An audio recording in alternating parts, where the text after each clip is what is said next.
सूचना है भाई।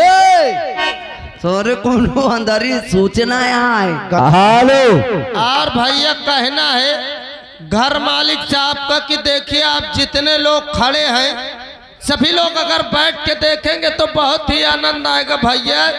नौटंकी आपके लिए की गई है, व्यवस्था आपके लिए किया गया है।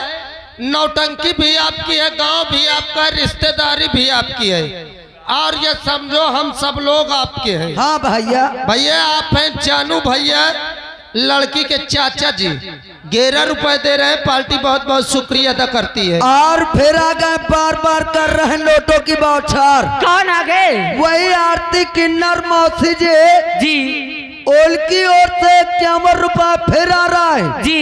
कहते हैं इस गीत के बाद कोई बेहतरीन सा गीत हमको फिर सुना। ठीक है। और उसी के साथ आ गए लखन चाचा। लखन चाचा आपकी तरफ से 11 रुपए आ रहा है। और मैडम जी साहब की फरमाइश है क्या? कोई गाना है कहा कि काहे को बुलाया पिया बार बार। हमें एक खिलाना जी भर के चलो, जब जी भर जाए तो तू जाने लो। मैं एक खिलाना जब जी भर जाए तो तू जाने लो। तेरी महफिल है मेरा टूटा दिल है, तू जो भी मांगे सब हासिल है। अब चल कब देगी सम्मा, ओ चल कब देगी सम्मा, परवाने के चराग में हाथ चल का आंसू और जाटत का शराब में। करिश्मा जी ये फिर आ गए। कौन आ गए? हमारे यही अनूप प्रधान जी। हाँ। ये इधर सामने चारपाई में बैठे हैं। अच्छा। 21 रुपए दे रहे हैं। और तुम्हारा क्या ख्याल है? हेलो, हाँ। ये आ गए आपके चढ़ने वाले। एक चढ़ने वाले नहीं है, चाहने वाले। वही चाटे चाहने वाले आप हैं। भोला भैया रिक्शा वाले नौरंगाबाद से 20 रुपया दे थे। गाना जाना तो कहाँ?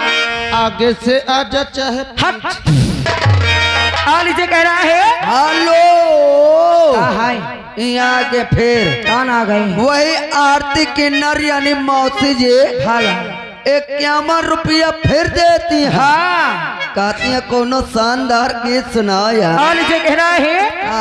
आगे से आगे से आगे से आजा चाहे पीछे से आजा, आगे से आजा चाहे पीछे से आजा, तो हमरा घर में राजा खोलो दरवाजा, तो हमरा घर में राजा दुगो दरवाजा आजा, आगे से आगे से आगे से आजा। और इसी के साथ आ गए देशराज भैया ग्राम सभा सैदपुरा। हाँ। 11 रुपए दे रहे हैं। फिर आपकी फरमाइश है कि बीड़ी दे जा। हेलो, ऐलान सुने गौर से बातें करें किसी और से। भाला बार बार लगातार छाया हुआ नाम। कौन आ गए? जिस बच्ची का बर्थडे हुआ है अच्छा। उसी लड़की की तरफ से हाँ। 501 रुपया आ रहा है। आई दैया 501 रुपया आवत है बच्ची के बर को सुन। आ लीजिए मेरा बच्ची के लिए कहना है। क्या कहना है? जब बच्ची का जन्म हो रहा था ना तो उनकी मम्मी जानते हो क्या कह रही थी? क्या कह रही थी? अपने सखी से क्या? हर की बहिनी मोरे उठी है कमरिया पीरा में के ही काबो लाभो में के ही काबो लाभो मोरे उठी है कमरिया पीरा में के ही काबो लाभो में के ही काबो लाभो उठी है कमरिया पीरे में के ही काबो लाभो में के ही काबो उठी है।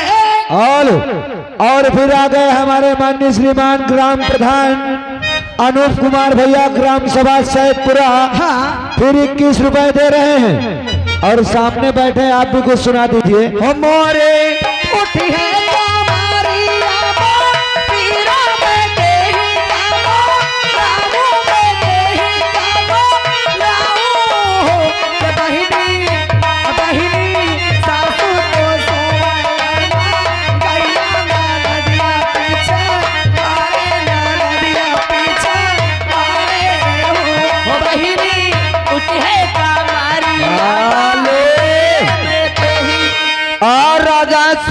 हमारे रोशन भैया जी ग्राम सभा औरंगाबाद से।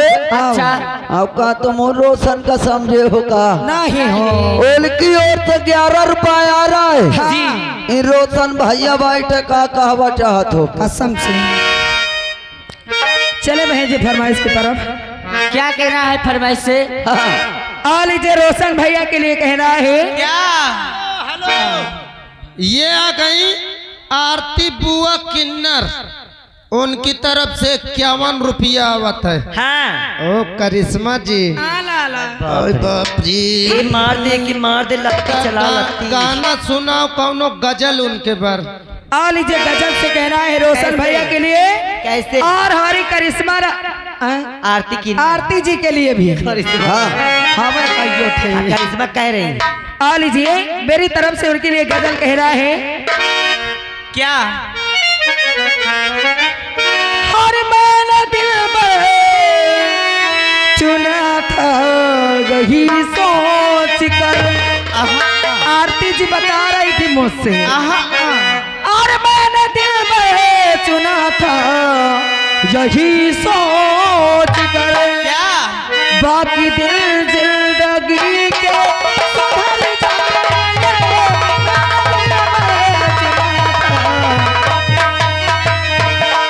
हेलो मैडम जी, वो हमारे देश रज भैया की फरमाइश नहीं कौन सी हुई। बताओ? एक बीड़ी दे दे। चलो ठीक है कहना है।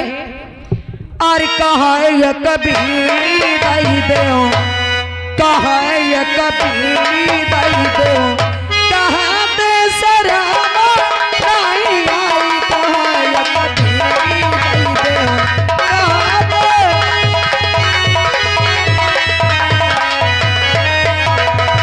गली गली में हुक्का डोले, गली गली में हुक्का डोले, अरे चल फसा तेल, ए बाबा तने एक बीड़ी दई दे। कहा एक बीड़ी दई दा, कहा ते शराब नहीं आए, कहा एक बीड़ी दई दा। हेलो ये आ गए फिर हीरालाल भैया। क्या कह रहे हैं? अपनी मौसी के लिए 21 रुपए दे रहे हैं। ए कौने मौसी कहा दे? और यह छुटकिया था। हरियर वाली। हाँ आओ। और फरमाइश है, सो रही थी मैं खोल के केमार। और लीजिए कहना है बहन जी। क्या है? और राह निहारत थक गई अखियां, कैसे देखते हो गई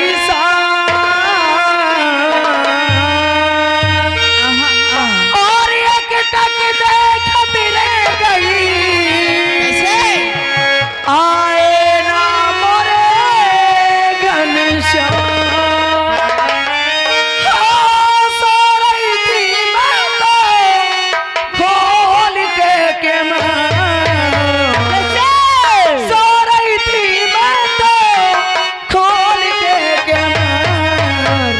बेदर्दी दगा दे के चले गए, बेदर्दी दगा दे के चले गए।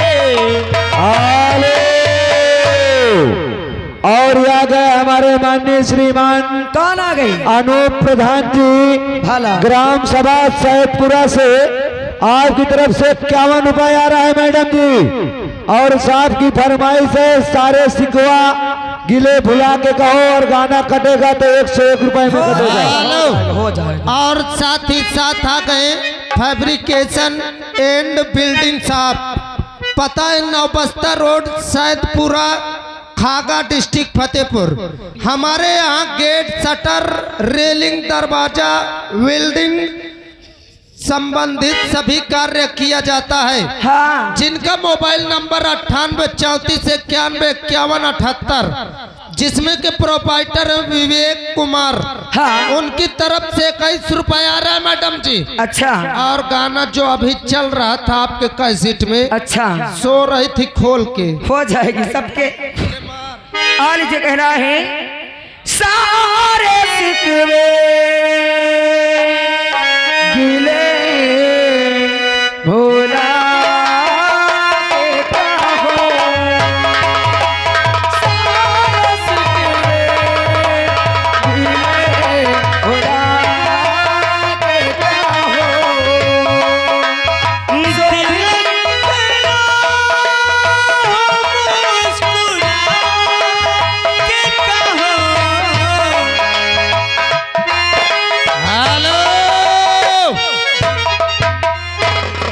ऐसी छोटी रानी हिया होता